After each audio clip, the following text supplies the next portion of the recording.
Bonjour.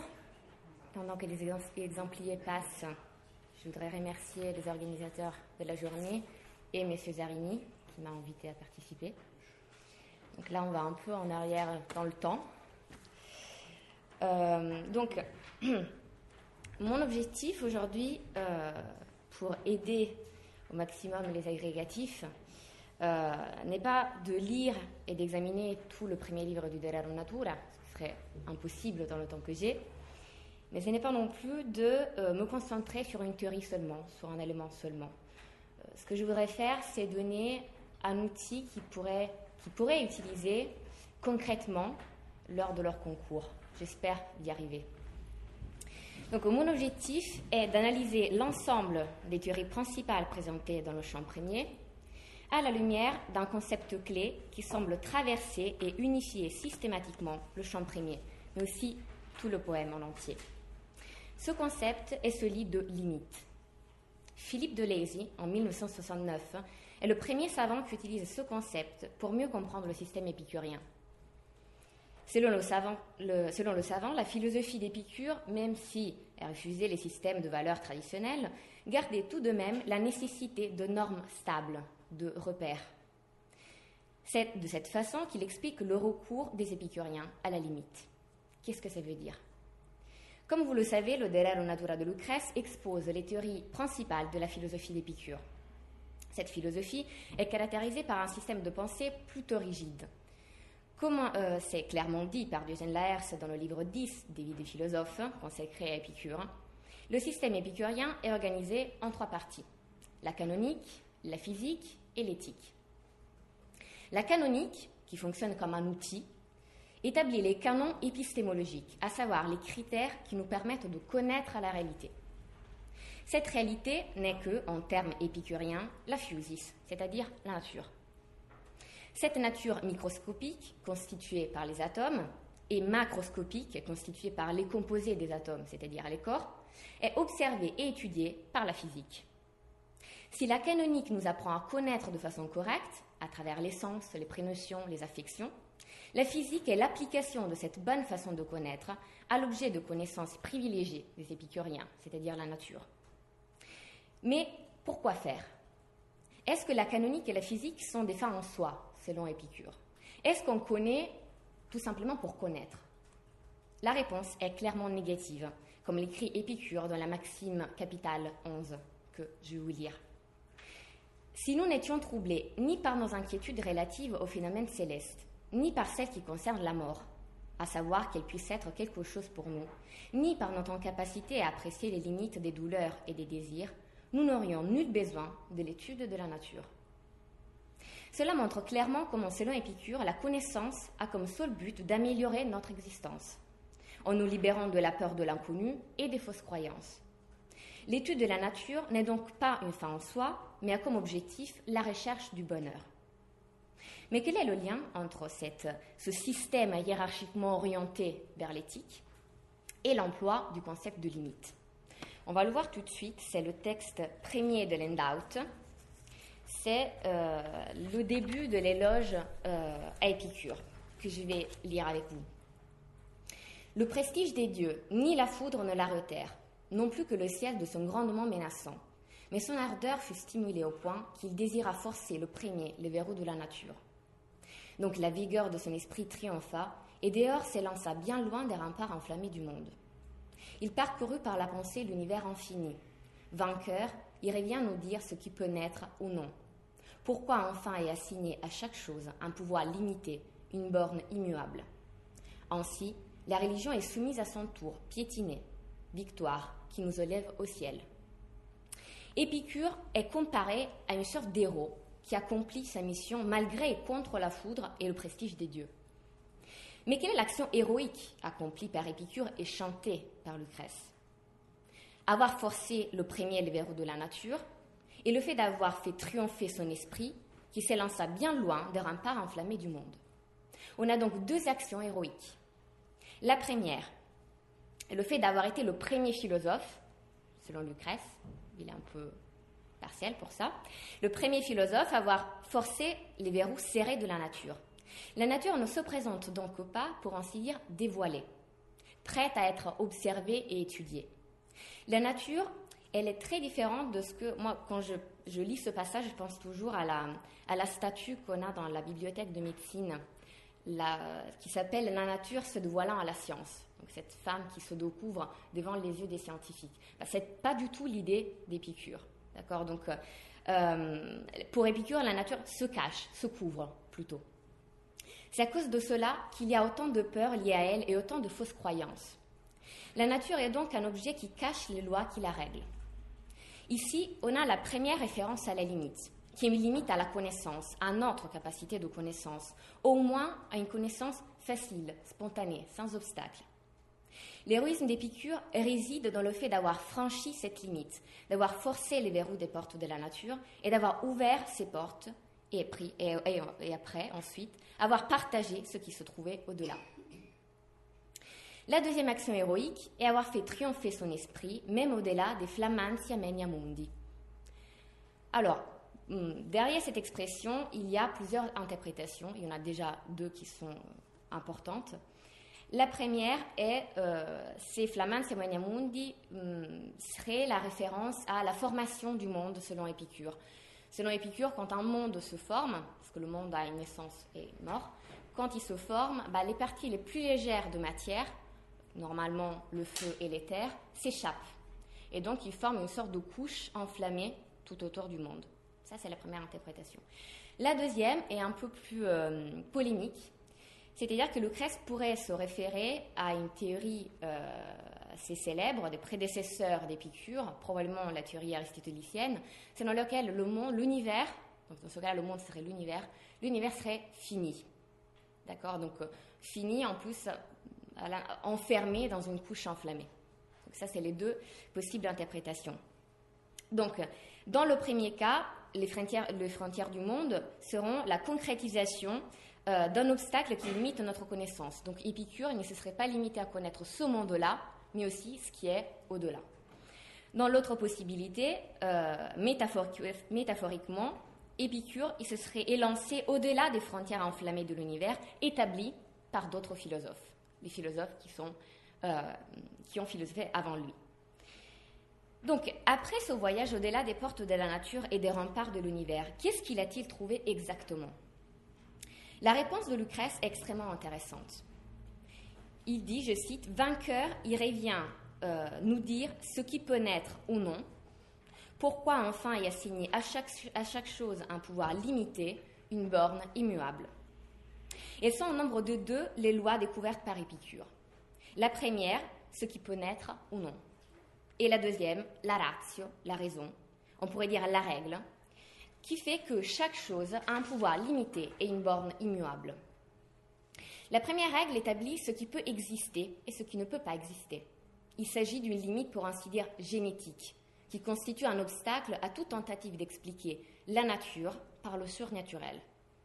Tout ne peut pas se produire. La deuxième règle rassemble pour certains aspects à la première, mais elle dit quelque chose de plus.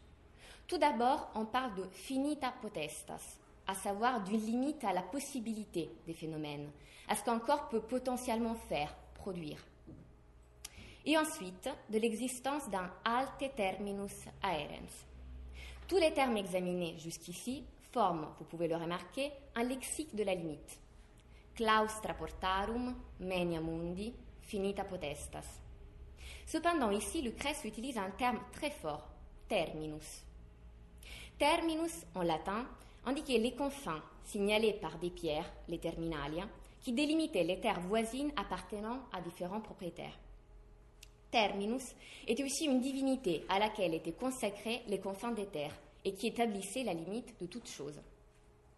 Or, bien évidemment, Lucrèce, comme Épicure, refuse la religion traditionnelle, qui veut que les dieux aient un intérêt pour les êtres humains et un impact direct sur leur vie. Cependant, la référence faite ici à terminus a probablement l'objectif de renvoyer à la sacralité de la limite, qui vaut aussi pour la limite alta aerens découverte par Épicure. Une limite profondément fixée, comme une pierre dans la terre, une limite donc immuable. Cette limite fait référence très probablement à la limite de l'existence des choses, qu'il s'agisse de corps animés ou inanimés. On remarquera l'importance pour Épicure de la limite de la vie, qui était l'objet de la en étant l'objet de la terreur de la plupart des êtres humains, et qui constitue un des éléments les plus importants de sa doctrine. On se souvient du fait que la philosophie d'Épicure est une philosophie thérapeutique qui veut soigner, et qui veut soigner des peurs et des terreurs. Donc, les éléments qui l'intéressent le plus de la physique sont les éléments qui permettent de libérer l'homme de la peur.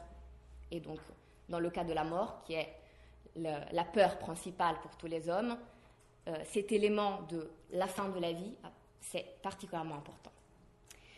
Donc, Épicure héroïquement franchit la frontière du connaissable et revient parmi les siens en ayant acquis le savoir de ce qui peut naître, des règles qui établissent ce qui peut être, ce qui peut devenir, et qui fixent les limites temporelles de toute chose. L'objectif de l'acquisition de ces connaissances ne sont pas, encore une fois, une fin en soi, mais, on pourrait ainsi dire, une utilité concrète. Lucrèce le dit clairement, ainsi la religion est soumise à son tour, piétinée, victoire qui nous élève au ciel. Par la recherche de la vérité sur le naturel, la religion du surnaturel est vaincue. L'acte héroïque d'Épicure ne doit donc pas être compris comme un acte pour la connaissance, mais comme un acte qui, par la connaissance, permet à l'homme de trouver le bonheur. Épicure est donc un héros éthique. La recherche au-delà des limites du connaissable, des règles qui limitent les phénomènes, a l'objectif de réfuter les mythes et les fausses croyances conçues et diffusées par la religion. Un exemple clair du rapport entre la connaissance de la limite et l'éthique est fourni par les vers 107-109, alors que je n'ai pas pu mettre dans l'exemplier, mais que je vais vous lire rapidement. S'ils voyaient un terme à leurs mots, les hommes parviendraient, d'une manière ou d'une autre, à braver les croyances et les menaces du divin. Mais quand la mort fait craindre des peines éternelles, il n'est aucun moyen, aucun pouvoir de résistance. On ignore en effet la nature de l'âme. Lucrèce prend ici en considération un exemple particulier, celui de la peur de la mort. Selon le poète, le seul moyen que l'homme possède de se libérer de la peur des peines éternelles de l'enfer, promise par la religion traditionnelle, est la connaissance de la nature de l'âme. Autrement dit, c'est seulement en prenant conscience de la mortalité de l'âme, à savoir de la limite de son existence, que l'homme peut se libérer de ses angoisses sur l'après-mort. Donc, tout le champ premier joue, comme on le verra, sur le rapport entre la limite de la connaissance et les limites intrinsèques à la nature. Et tout ça, toujours, à l'intérieur de ce contexte de libération éthique. C'est le cas, par exemple, du texte de Landau, qu'on va lire ensemble. Donc, dans le calme de la nuit, je cherche les mots, le poème, qui répandront dans ton esprit une vive lumière, pour te révéler enfin le profond secret des choses. Ces terreurs, ces ténèbres de l'âme, il faut les dissiper. Le soleil ni l'éclat du jour ne les transperceront, mais la vue et l'explication de la nature. Son principe, le voici, il nous servira d'exorde. Rien n'en est de rien par miracle divin. Si la peur accable ainsi tous les mortels, c'est qu'ils observent sur terre et dans le ciel 1000 phénomènes dont les causes leur sont cachées et qu'ils attribuent à la volonté divine. Dans ces vers, Lucrèce poursuit l'œuvre d'Épicure. Si le maître avait le premier forcé les verrous des portes de la nature, en découvrant ce qui était caché, l'élève Lucrèce cherche les mots pour offrir à Mémius la lumière nécessaire pour découvrir la nature profonde et cachée des choses. En effet, Lucrèce nous le dit clairement, c'est à cause des fausses croyances sur les secrets de la nature que l'homme vit dans la terreur. Encore une fois, donc cette idée de nature voilée, secrète. C'est justement à cause de cela que les hommes, incapables de voir les causes des phénomènes, croient que tout peut naître spontanément, ex nihilo, par miracle divin. Cette croyance fausse les pousse à penser que n'importe quelle créature monstrueuse au phénomène effrayant puisse se produire et le jette dans un état de peur perpétuelle, la superstition. Le principe caché par la nature et découvert par Épicure est très simple. Nullam rem e nihilo divinitus umquam. Rien n'en est de rien par miracle divin. Cette loi, que j'appelle génétique, établit que tout se produit à partir d'une cause ou matière première. Toute chose et tout phénomène a une cause précise et peut avoir lieu seulement quand cette cause est présente. Lucrèce nous fait un portrait de ce qui serait la nature sans cette loi. C'est le texte 3, qui dit « Les hommes pourraient venir de la mer, les poissons de la terre, du ciel jailliraient les oiseaux. Les bêtes de trait, le bétail, les fauves de toutes sortes naîtraient indifféremment dans les champs et les déserts. Les arbres n'auraient pas toujours les mêmes fruits, mais ils en changeraient. Tout pourrait tout porter. Sans corps générateur, comment les divers êtres pourraient donc avoir une mère certaine, mater certa? Mais puisqu'ils sont formés de germes définis, aux rives lumineuses, chacun naît et surgit du lieu où réside sa matière et ses corps premiers. Voici donc pourquoi tout ne peut naître de tout. Les choses définies recèlent un pouvoir distinct. Sans un lien causal génétique défini entre les êtres, tout corps pourrait engendrer tout. Les hommes naîtront de la mer, les poissons de la terre, les oiseaux du ciel. Cela aurait lieu à cause d'une origine incerta, à savoir indéfinie. Pour que cela ne se produise pas, il faut qu'il y ait une cause génératrice certaine et qu'elle soit toujours la même pour le même type de phénomène, une mater certa. Pour que ce soit possible, il faut reconnaître l'existence de corpora genitalia, corps générateurs, qui soient aussi semina certa, des germes définis. La puissance génératrice des choses possède donc des bornes, des limites. C'est la composition particulière d'un corps qui le distingue des autres et qui distingue les corps qui l'engendrent. Cette composition est évidemment cachée et se trouve au-delà du seuil du visible, au-delà de la limite du, pour ainsi dire, facilement connaissable, au niveau des atomes. Mais ce principe a aussi une valeur plus large, qui n'est pas que génétique animale ou végétale, mais en général causale. Tout phénomène est produit par une cause matérielle, parce que Épicure et Lucrèce sont des atomistes, une cause matérielle, même si cette cause n'est pas visible. Voici le premier principe expliqué, principe qui élimine la possibilité du surnaturel, mais aussi de la simple superstition. Ce ne sera pas le chat noir qui nous passe devant la voiture à produire des événements néfastes, sauf en cas d'accident, mais dans ce cas-là, ce serait une cause matérielle. Les références à ce principe, que sur l'exemplier j'ai appelé les bornes de l'origine, sont assez fréquentes dans le livre 1. Donc moi j'ai fait juste des exemples. Jusqu'ici, on a parlé de la naissance des choses. Mais qu'est-ce qu'on est de leur fin? Passons au texte 4. À ce propos, Lucrèce écrit « La même cause, enfin, la même force, toujours, détruirait toutes les choses, si la matière éternelle ne l'était née dans l'entrave plus ou moins stricte de ses nœuds. En effet, un contact suffirait à causer la mort, car il n'y aurait point d'élément immortel dont seule une certaine force peut défaire la trame.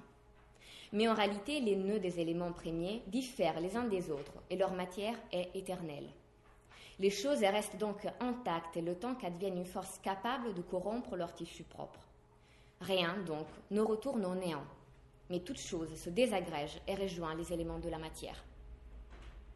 Selon Lucrèce, comme on l'a vu, tout est corporel. Mais qu'est-ce qui se passe quand quelque chose détruit les corps? Est-ce que les corps se pulvérisent jusqu'à devenir rien? L'expérience, premier critère de vérité selon Épicure, nous montre que toute chose peut se casser, se réduire dans ses composants minuscules, jusqu'à que rien de visible reste de ces corps. Mais on vient de dire que rien ne naît de rien. Et si les corps pouvaient se réduire à rien, arrivera un moment où il n'y aura plus que les vides infinis. Lucrèce établit donc, pour éviter cette conclusion absurde, deux règles qui se basent sur deux limites présentes en nature. D'une part, la limite des nœuds, comme lui il les appelle. Le degré de résistance diffère pour chaque composé, pour chaque réseau d'atomes entrelacés. Cela est la limite de la désagrégation du composé, ce qui fait que les corps ne se cassent pas tous de la même façon, à la même vitesse et avec la même facilité. Chaque composé a donc une vie plus ou moins longue selon sa composition. Cela dépendra des atomes, de leur forme et de la façon dont ils sont liés. La deuxième limite est encore plus importante. Rien ne retourne au néant. Les corps se désagrègent, comme nous l'enseigne l'expérience, mais ils ne se détruisent pas complètement. Et leurs composants, à nouveau libres dans l'univers, bougent et composent d'autres nouveaux corps. Cela veut dire qu'il n'y a que les corps premiers, les atomes, qui sont éternels. Tous les autres, y compris les êtres humains, vivants, animés, se désagrègent. Tout composé est destiné à se décomposer. Le voilà, le alte terminus erens du début du chant. Comme on l'a vu à partir de l'éloge d'Épicure, Lucrèce joue sur les deux sens de la limite de la connaissance, simple, spontanée, et la recherche des limites qui structurent l'univers. Après avoir présenté deux limites fondamentales, la limite à la genèse et la limite à la désagrégation, Lucrèce se trouve confronté à nouveau à la question de la limite épistémologique, qu'il ne peut pas éviter de traiter. Il affirme, c'est le texte 5 de l'Exemplier, « Mais de peur que tu n'ailles de te défier de mes paroles, parce que les principes des choses échappent à notre vue, considère enfin les corps dont tu dois admettre l'existence réelle et pourtant invisible. Les diverses odeurs, nous les sentons aussi, mais ne les voyons jamais affluer à nos narines. Nous ne discernons pas la chaleur, le froid ni le son. Pourtant, ils doivent tous posséder une nature corporelle, puisqu'ils émeuvent nos sens. Aucune chose, en effet, peut toucher ou être touchée si ce n'est pas un corps. » Donc, Lucrèce vient de nous dire que toute chose naît de corps générateurs et que ces corps composés, à un moment, ils vont se décomposer et donc, voilà, on revient à chaque fois à une sorte de retour à la décomposition. Voilà. Mais il ne peut pas demander à Mémus de le croire sur parole. C'est-à-dire que le gros problème de ce qu'il est en train de dire Lucrèce à ce moment, c'est que tout ça, c'est invisible. Ce n'est pas observable, ni perceptible. Or, Lucrèce, peut-être même plus qu'Épicure, a une particulière vocation à la pédagogie. Donc, il doit fournir un bon argument pour convaincre Mémus. Et c'est ce qu'il fait. Il dit, je suis conscient du fait que je te demande de me croire, de croire à quelque chose que tu ne peux pas observer, que je ne peux pas prouver. Mais je vais essayer de te donner des preuves que tu peux observer tranquillement. Et il lui dit donc, les diverses odeurs, nous les sentons aussi, mais nous les voyons jamais affluer à nos narines. Et pour la même chose, on peut dire pour la chaleur, le froid, le son. Donc, il est vrai que l'expérience ne nous montre pas les atomes, puisque ces corps microscopiques se trouvent au-delà du seuil de notre perception. Mais il est vrai aussi que l'expérience nous montre que tout ce qui nous touche est doué d'un corps. Cela veut dire que même ce qui n'est pas visible, mais qui a un impact sur nous, sera doué d'un corps, même s'il s'agira d'un corps invisible. Mais est-ce que ce corps est fait que de corps? Qu'est-ce que ce monde est fait que de corps? Ça, c'est la grande question. Et à cette question, il répond, je vous ai sélectionné un texte qui est particulièrement intéressant, c'est le texte 6, où Lucrèce essaie d'expliquer quelle est la contrepartie des corps dans l'univers. Il dit, donc la matière étant constituée de corps solides a le pouvoir d'être éternelle, quand tout se désagrège. Mais d'autre part, s'il ne s'étendait aucun vide, tout ne formerait qu'un solide. Et réciproquement, 5 corps définis, emplissant la place qu'ils occupent, tout l'espace existant serait un vide absolu. Puisqu'il n'est ni tout à fait plein, ni tout à fait vacant, nul doute, matière et vide se délimitent l'un l'autre. Il existe donc des corps définis, ayant pouvoir de différencier dans l'espace le vide par le plein.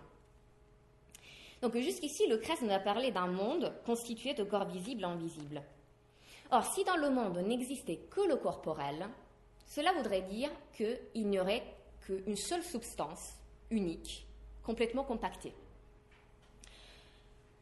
Évidemment, au contraire, s'il n'y avait pas de corps du tout, on n'aurait qu'un immense espace vide. Or, puisque l'expérience, à chaque fois il revient à l'expérience, donc à ce qui est observable, puisque l'expérience nous montre que notre monde n'est pas constitué ni seulement par un seul corps, ni par un espace vide, on doit en conclure qu'il y a des corps et du vide qui s'y délimitent réciproquement au niveau des atomes comme au niveau des corps composés.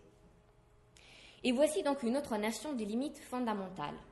Les deux éléments qui constituent notre univers se délimitent l'un l'autre. Le vide, comme une sorte de principio individuationis, s'interpose dans la matière et distingue les différents corps composés. La matière, à son tour, occupe le vide qui l'accueille à son intérieur.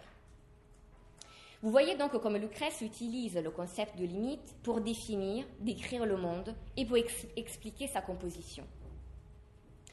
Jusque-là, il nous a raconté ce qu'Épicure a découvert au-delà des portes fermées de la nature. Les lois qui règlent l'origine et la fin des choses, celles qui règlent leur formation en tant que composés et la durée de leur existence. Mais quoi dire de ce qui se passe au-delà des Flammantia Mundi? On va le voir sur le texte 7 et 7.2 que je vais lire ensemble et après on va les analyser. Le tout, donc, n'est fini en aucune direction, sinon il devrait y avoir une extrémité. Or, une extrémité, nulle chose n'en possède s'il n'est rien au-delà pour la divinité, en montrant où notre but cesse de la suivre. Comme il faut admettre que hors de l'ensemble, il n'est rien, le tout est sans extrémité, donc sans fin ni mesure. Et ensuite, enfin, sous nos yeux mêmes, un corps en borne un autre. L'air les collines et les montagnes l'air, la terre finit la mer et la mer toutes les terres. Mais l'univers, rien ne les délimite en dehors. Telle est donc la nature du lieu, de l'espace immense. S'il glissait pour toujours entraîné par le temps, les éclairs n'en verraient jamais la distance réduite. Tant l'énorme réservoir de choses est ouvert en toute direction, sans aucune limite.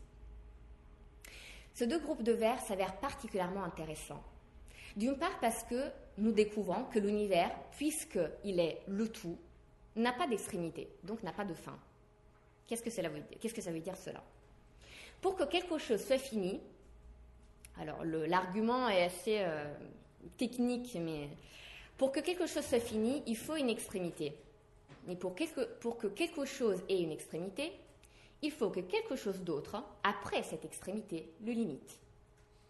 Or, puisque l'univers est l'ensemble de tout ce qui est, il y a deux possibilités. S'il n'y a rien qui le limite, l'univers est infini. S'il y a quelque chose au-delà qui le limite, cette chose ferait partie du tout, de l'ensemble. Et donc, une autre fois, l'univers sera infini.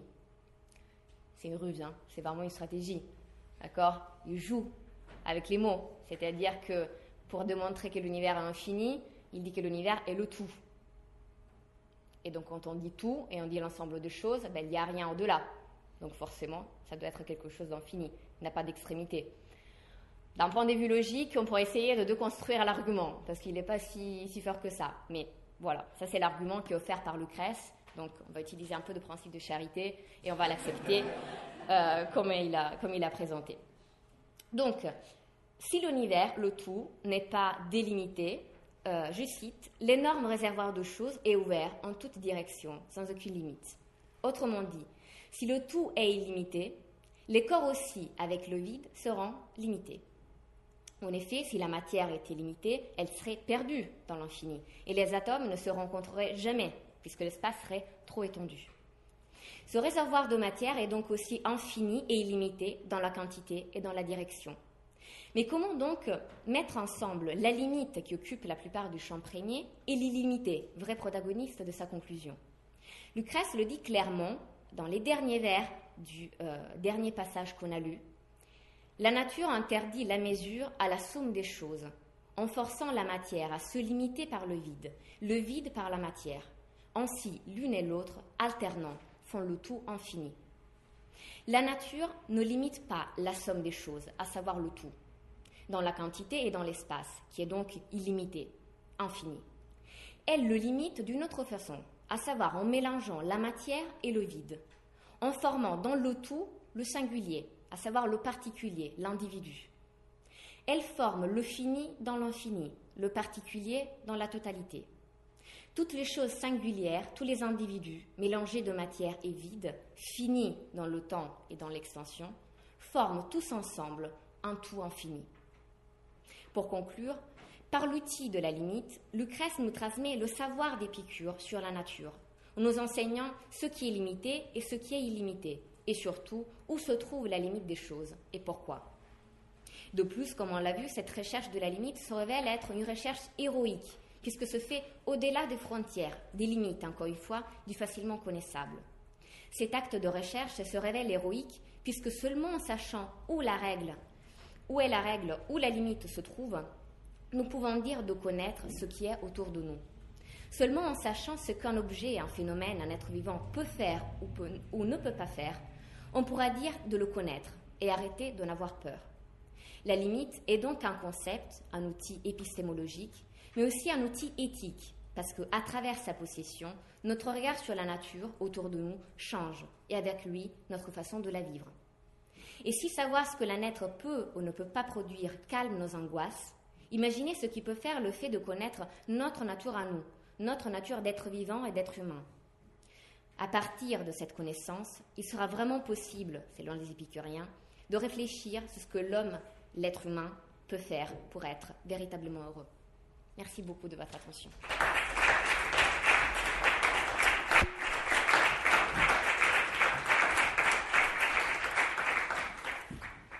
Je voulais remercier Julie, restez ici, et dire tous les intervenants de la matinée, de la première partie. Je voulais remercier Julia pour la magnifique image de la Villa Livia à Rome. Donc, c'est un beau image. Et nous sommes tous d'accord sur le choix.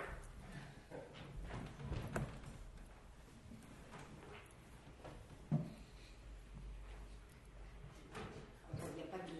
Je pense que c'est assez libre, donc. Pas de modérateur, enfin, prendre la parole. Je suis beau matin. Oui, je suis assez frappé par ce qu'on trouve aussi bien chez Coumillier que chez Clarice Lispector, c'est ce motif de l'abandon du chien qui est à la fois en contexte causal ou conséquentiel, enfin, d'un événement de crise qui le révèle ou est révélé, et qui passe justement par une crise de remise en question et donc d'une inversion, n'est-ce pas? L'explication que donne Robinson sur l'abandon des chiens est une véritable inversion. Hein, c'est on se sépare des chiens pour ne pas être maîtrisé par eux. Hein, et ce que tu as présenté tout à l'heure, Brigitte, c'est du chien qui a son humain, n'est-ce pas, au lieu d'être eu par l'humain. Ça me prend. Mais là, moi j'ai surtout une question sur Lucrèce, ça va être.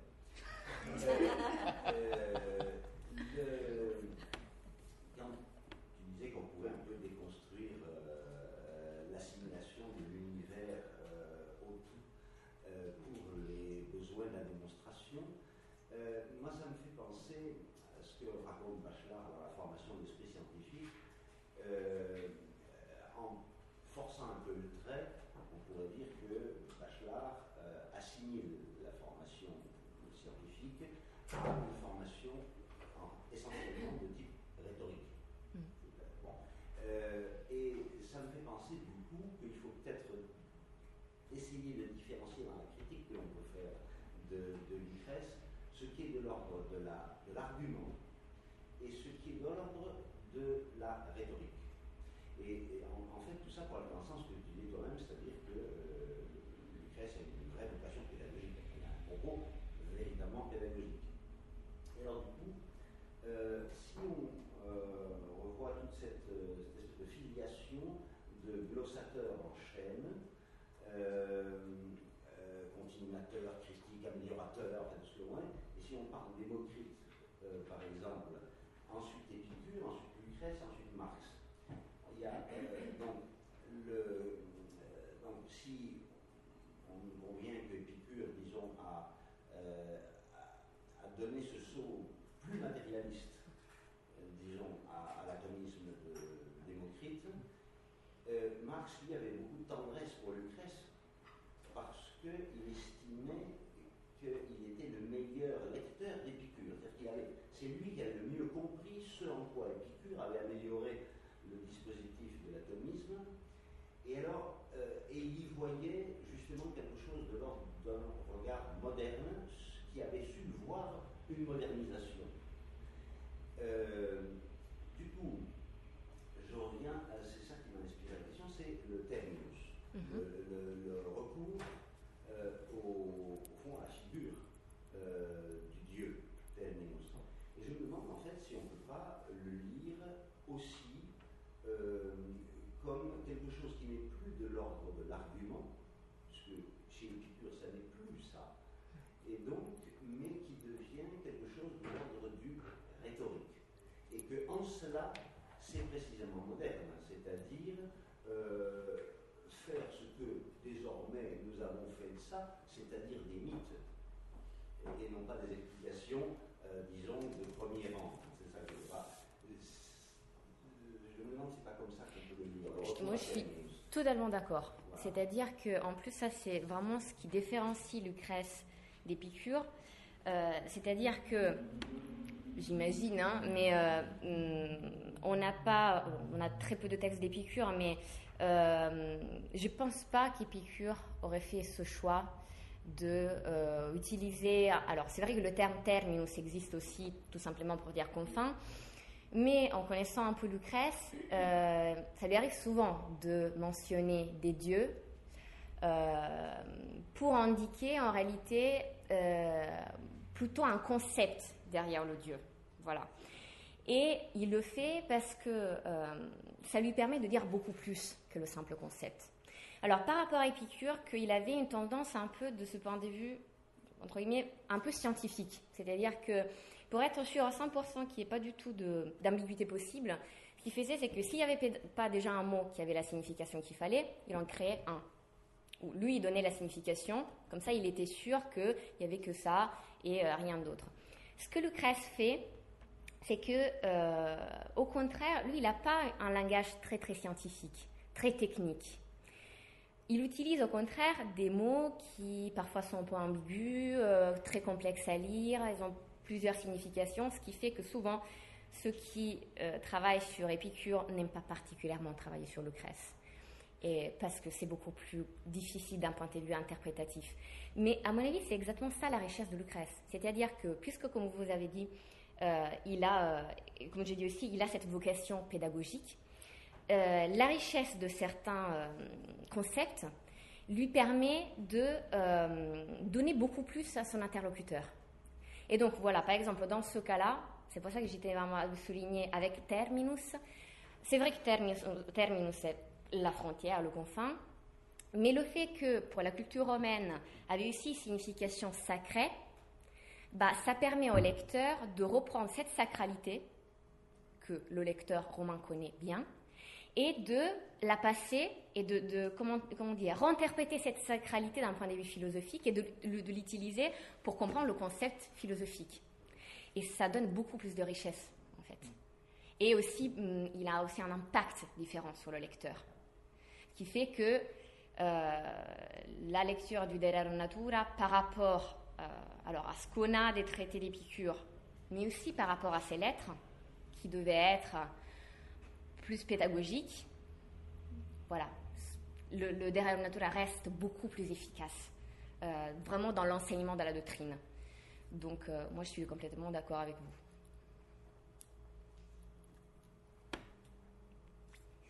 Merci beaucoup. J'avais deux questions pour Julia. Merci beaucoup, Julia, parce que je pense que pour les agrégatifs, c'est utile. Tu as pris le temps de commenter les textes, d'expliquer l'ambiguïté. J'avais deux questions.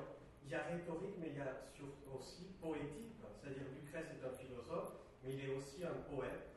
Et donc, par conséquent, la première question, c'était quelle place prend cette réflexion sur la réflexion sur la limite, quelle place prend dans la réflexion sur la limite le motif poétique de l'épiphanie et de la lumière. Et à ce propos, dans le texte numéro 2, la traductrice a oublié de traduire radii, parce qu'il y a vraiment une surenchère du vocabulaire de la lumière. C'est pas uniquement le soleil, c'est les rayons du soleil, ou en tout cas, sa traduction, elle est du coup un peu compacte. Et alors, la deuxième question que j'avais à poser, c'était pour le texte numéro 1, puisque tu parlais en effet de, voilà, Lucrèce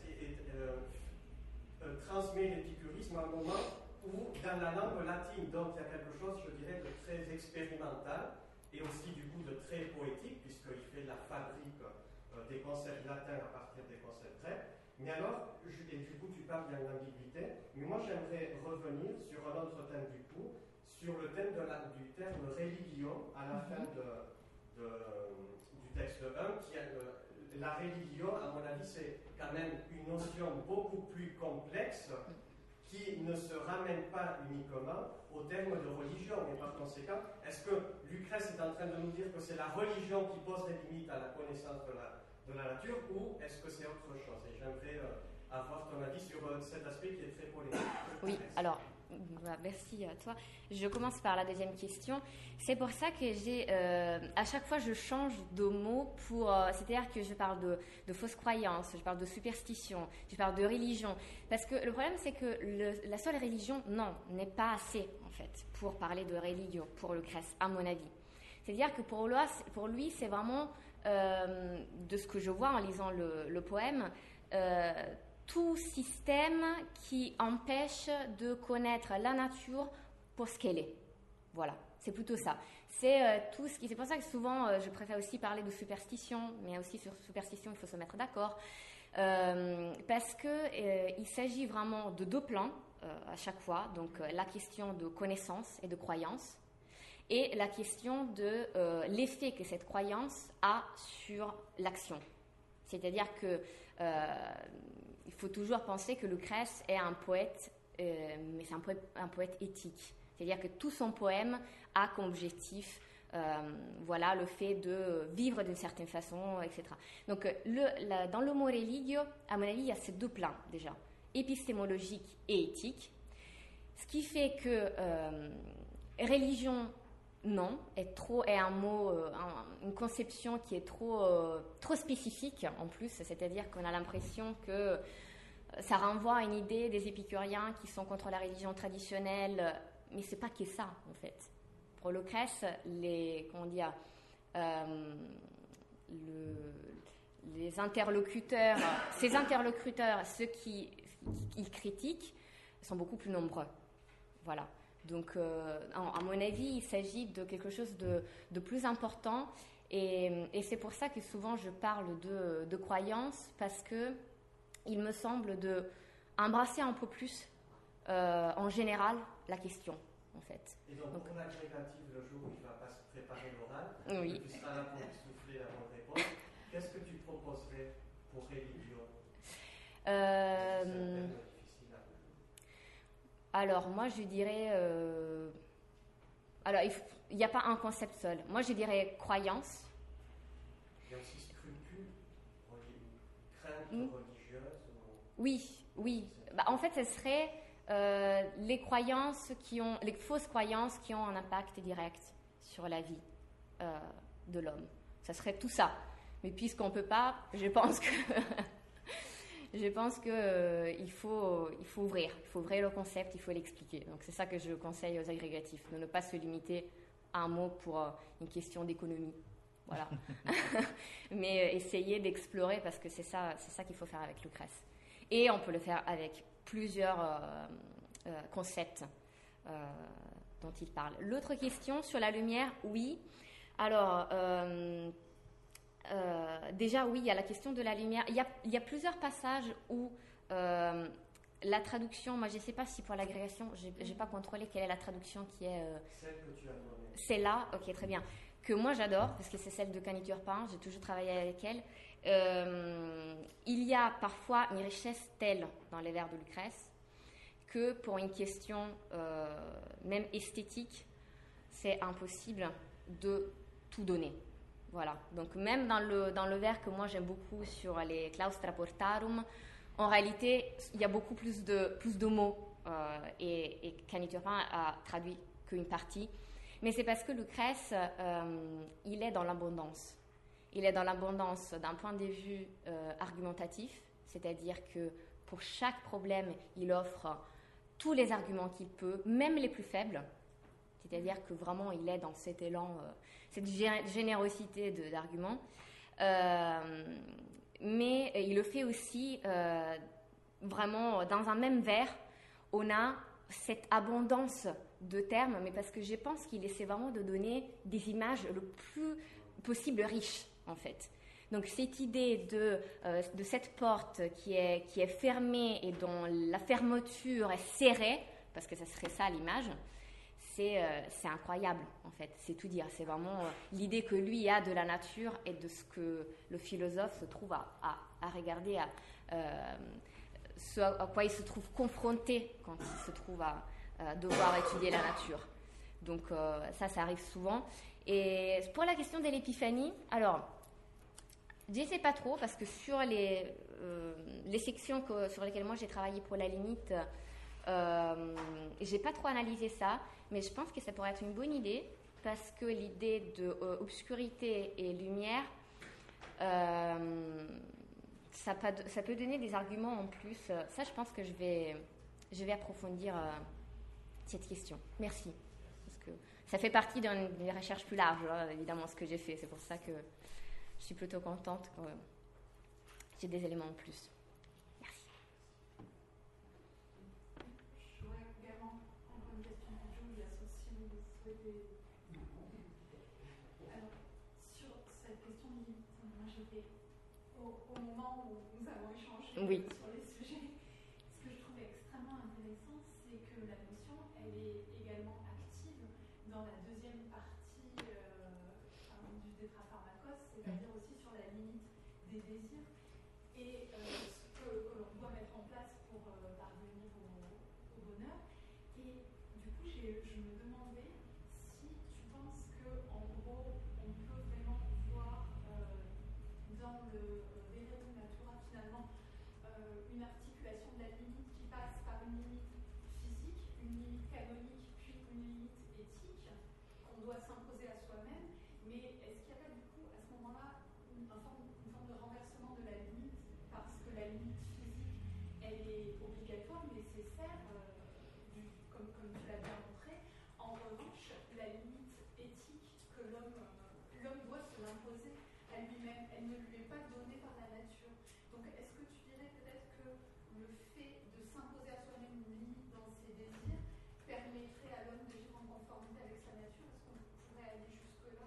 Complètement. C'est-à-dire que les recherches que je suis en train de faire maintenant vont exactement dans cette direction-là. C'est-à-dire que ce que j'ai remarqué, surtout grâce à Lucrèce, parce que c'est lui qui fait le plus... c'est le concept de limite, on le trouve dans les maximes, dans les lettres, donc c'est quelque chose d'épicurien, mais Lucrèce exploite au maximum ce concept. Donc ce qui est intéressant, c'est que en regardant les livres 3 et 4 du De Rerum Natura sur la vie, donc la constitution de l'être vivant, l'âme, la vie, la mort et les phénomènes biologiques, donc les phénomènes et physiologiques qui caractérisent le vivant, on a un emploi incroyable de ce concept. C'est-à-dire qu'on a l'impression que à partir des limites qui sont des limites physiques, Épicure et Lucrèce essaient d'établir des limites éthiques. Ça veut dire que si pour être heureux, il faut qu'on respecte les limites éthiques, la force de ces limites se trouve dans le fait que ces limites sont données par notre nature, dans notre nature biologique. Et donc c'est pour ça que c'est un peu la force de l'argument épicurien, c'est-à-dire nos préceptes, nos règles, les règles que nous donnons, on ne les a pas inventées, ils ont leur force dans notre constitution physique et biologique. C'est comment nous on est fait. C'est pour ça qu'on a ces limites-là. Voilà. Voilà, c'est ça. Et en fait, c'est ça. Et ça, c'est parce que l'homme est libre, malgré toutes les chaînes causales qui nous coincent un peu, mais on est libre. L'élément important, c'est que si on va au-delà de notre limite physique, donc des limites qui sont imposées par notre structure physiologique, on est malheureux. Parce que, il y a la question du bonheur lié au plaisir et au fait que le plaisir est quelque chose qui est lié à notre corps. Et si le plaisir, il est d'une certaine façon décidé par notre structure physique, si on va au-delà de ces limites, on va contre notre plaisir. Et donc, on souffre. Voilà. Donc, oui, la grande différence, c'est que, alors que dans la physique, c'est pas possible. Je veux dire, les atomes, ils ont leur mouvement, les composés aussi. Donc, tout est limité et tout est réglé. L'homme peut sortir de ses règles, mais il va contre lui-même. Voilà. Et donc, contre son bonheur.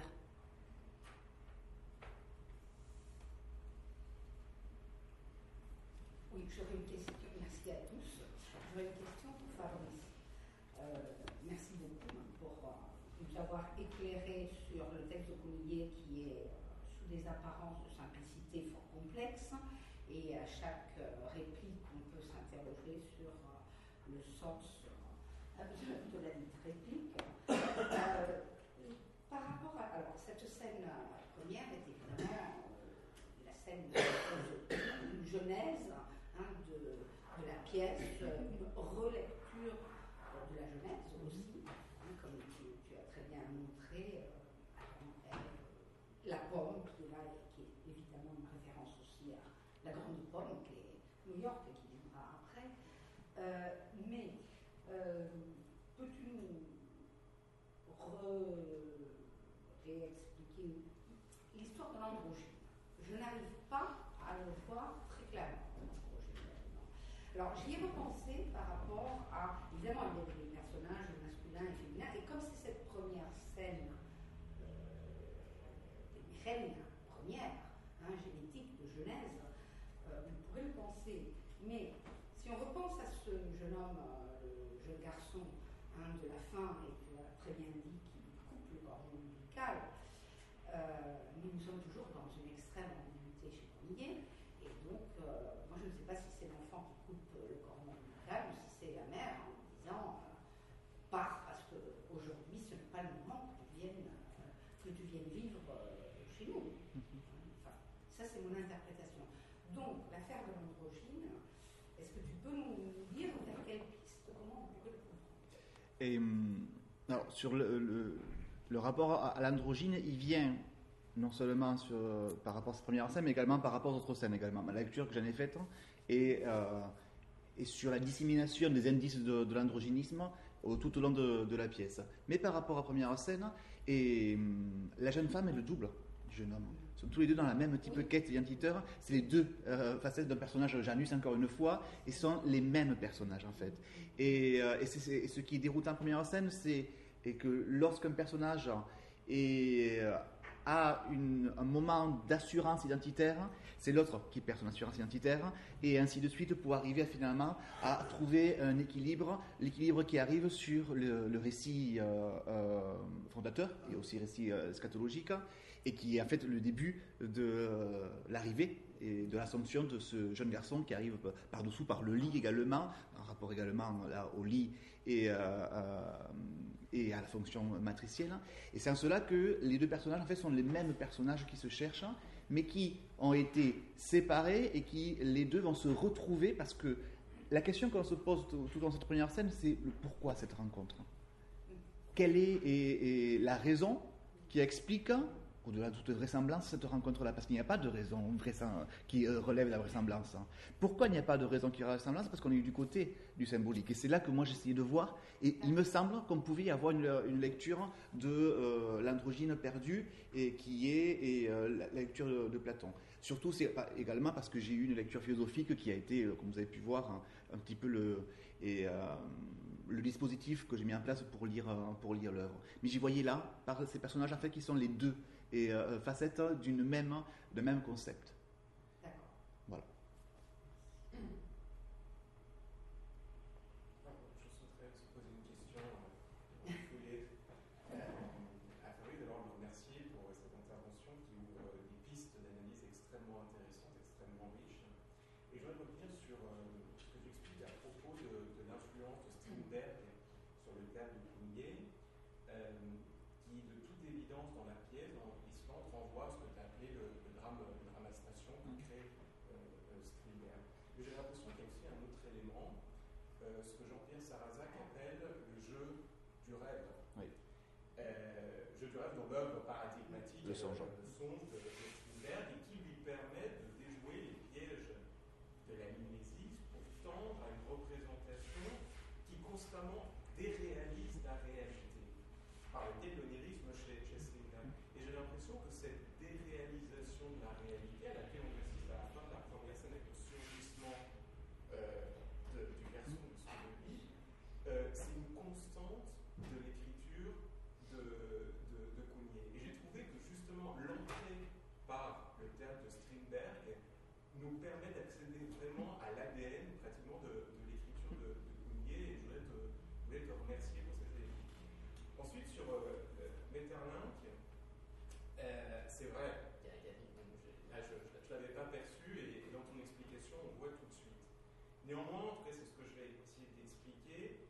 Moi, je n'ai pas l'impression que le théâtre de Cougnier soit un théâtre symboliste, dans la mesure où le lien entre l'idée et l'image n'est jamais sûr. Et pour reprendre Sarrazin, qui fait une analyse très intéressante de la parabole de Kafka, il dit finalement c'est une parabole, mais on ne sait jamais vers quoi elle tend, vers quoi tend l'image. Et j'ai l'impression pour le coup que dans le théâtre de Cougnier, on est plus dans une écriture qui défait les certitudes du symbole. Et c'est ce qui fait qu'elle est profondément déroutante, cette écriture, et que, ça sera le point de départ de mon intervention, peut-être qu'elle marque une certaine limite à l'idée même d'interprétation. Est-ce que tu ne penses pas que finalement c'est un théâtre beaucoup moins symboliste qu'il n'en a l'air? Mais ce que le dit lui-même Sarrazin sur, alors quand j'emploie théâtre symboliste, j'ai fait une réduction, c'est le théâtre naturalo-symboliste qu'il emploie, parce qu'il est sur les deux aspects.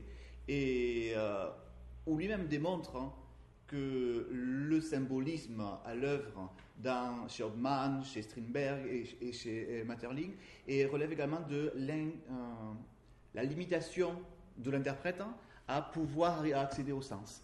Donc ce n'est pas un théâtre de figures simples ou facilement assimilables, mais c'est plutôt un théâtre, ce que j'appelle de la décohérence également. C'est-à-dire on est en constante déréalisation et décohérence seulement.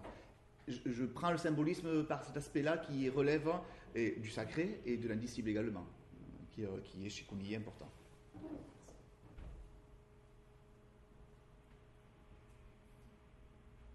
Y a-t-il d'autres questions?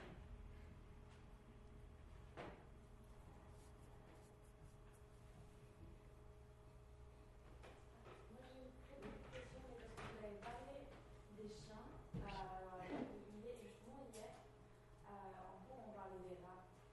Je me demande si l'image des rats, quand on parle de rats à Wall Street et tout, c'est simplement une image de Wall Street, des rats, ils partent à la C'est... on dit s'il y avait que cette image de d'ailleurs les rats, c'est normal, ou s'il y a comme le chien, s'il y a quelque chose derrière, parce que ce qu'on disait, c'est que il y a toujours quelque chose derrière, si vous avez fait un peu, si vous savez Et sur les rats, je pense qu'il y aura Kafka qui va arriver derrière peut-être, donc je laisserai. Et on ne peut pas enlever la dimension de la parabole, alors qui dans le théâtre catalan relève d'une référence à Retablo del Flautista, le retable du flûtiste de Jordi Teixidor, où les rats sont présents, et la vieille dame, c'est un personnage également, je ne l'ai pas dit, mais qui relève également du retable du flûtiste. Donc du coup, il y a cet aspect-là des rats dans cette généalogie. Et Cougnier, au fur et à mesure de son évolution, va puiser de plus en plus dans des références théâtrales du théâtre indépendant, et qu'elle soit ne maîtrisait pas, soit avait préféré à d'autres références au début de sa jeunesse, surtout par la formation qu'elle avait eue par Sanchis, qui l'avait amené vers Cortázar, Pinter et Beckett, un peu le trio. Mais oui, les rats, il y a ce rapport-là, au-delà des rats de Wall Street, à une dimension des paraboles également qui relèvent des fables aussi du Moyen-Âge, sur les rats, et en particulier sur Jordi Teixidor, je pense, qu'il y a derrière, qui fait partie des pièces que tout le monde connaît en Catalogne. On peut pas, tout le monde a grandi avec, à un moment donné, dans sa scolarité, avec la pièce de Jordi Teixidor.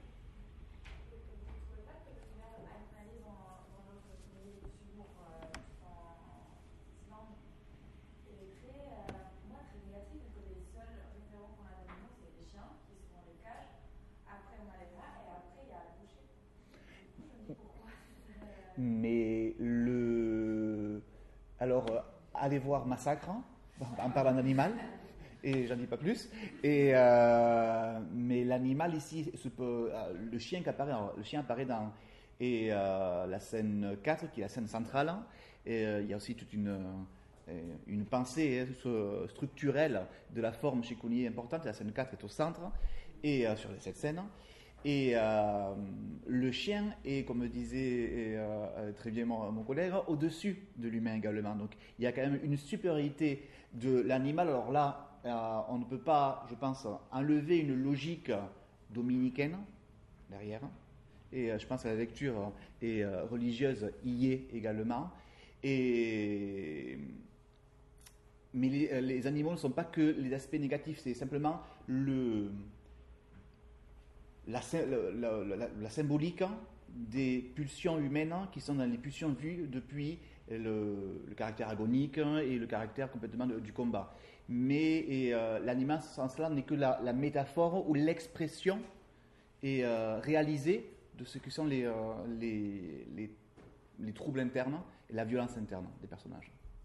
Les chiens apparaissent aussi dans le récit de l'aéroport qui a été plongé dans le noir, donc avec cette espèce de représentation convenue de tout ce qui est pire comme violence d'exception, policière, etc. Mais le chien est aussi, parce que le chien, c'est le loup, c'est le renouveau, c'est le Ragnarok. Donc c'est également la fin, c'est l'apocalypse dans ce cas-là, c'est-à-dire c'est la révélation finale et la catastrophe suivie de l'apocalypse au sens chrétien classique de la révélation finale. Il y a aussi en rapport avec Kafka référence à la métamorphose. C'est-à-dire que Lord Samsa est réduit à l'état de cancrola et Robinson, enfermé dans sa cage, est réduit à l'état de chien avec ce jeu et du reste, l'homme n'est plus un loup pour l'homme, l'homme est un chien pour l'homme dans le capitalisme. Oui. Et c'est exactement, à mon avis, le message de toute la métaphore filée animalière qui traverse ici toute la pièce.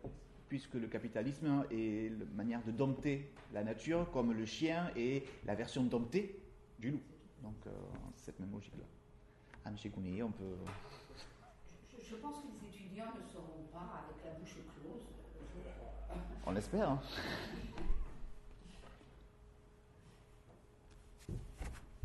Bon, je pense qu'on peut passer à la prochaine si nous n'avons pas d'autres questions. Oui. Dans une exposition la semaine prochaine sur le dernier soir, j'ai régulièrement une expression pourquoi il râle la boîte. Pourquoi il rend la boîte. Il rend la boîte. Hein. Pourquoi il rend la boîte. Tu en parles? Moi j'en parle. Je sais. Il en parlera après. Il en parlera après, d'accord. Voilà. Mais bon. Mais je préfère revoir. Donc, en fait, moi, la lecture que j'en ai, c'est que la boîte, c'est son identité. Et l'identité qu'il a assumée, qu'il a pu mettre en boîte également et qu'il rend à la fin. C'est-à-dire qu'il est passé à une autre étape également. Et la boîte, c'est aussi la boîte théâtrale à un moment donné. C'est une manière de clore la pièce. C'est-à-dire que, et là je reprends la maison de poupée, on y est derrière, je reprends la maison de poupée et je la mets en boîte et je clôt. C'est une manière pour moi de dire que la pièce et la logique de la boîte dans le théâtre catalan, de la mise en boîte également, c'est un des classiques du théâtre catalan. Et je pense notamment à la mise en scène qui a fait date d'un tango par Lluís Pasqual en 99 au Mercat des Flors, et où le théâtre était lui-même mis en boîte, et la logique de la boîte, pour reprendre Beckett, également est importante, parce qu'un tango c'est quoi? C'est la mise en boîte de l'histoire également, et pouvoir essayer et de révéler à partir des délimitations que l'on impose de manière forcée à un texte, d'en mettre en avant l'essence. Et si je parle de Beckett, mais alors je pourrais partir loin, c'est aussi la dimension télévisuelle. Parce que Beckett, c'est du théâtre télévisé, et au sens le plus original du terme. C'est-à-dire, c'est la boîte magique, et c'est la boîte de révélation. Et une fois qu'il clôt la boîte, en fait, il a eu sa propre révélation. Ça, c'est ma lecture, après on verra. En or aussi, qu'on n'ouvre pas. Aussi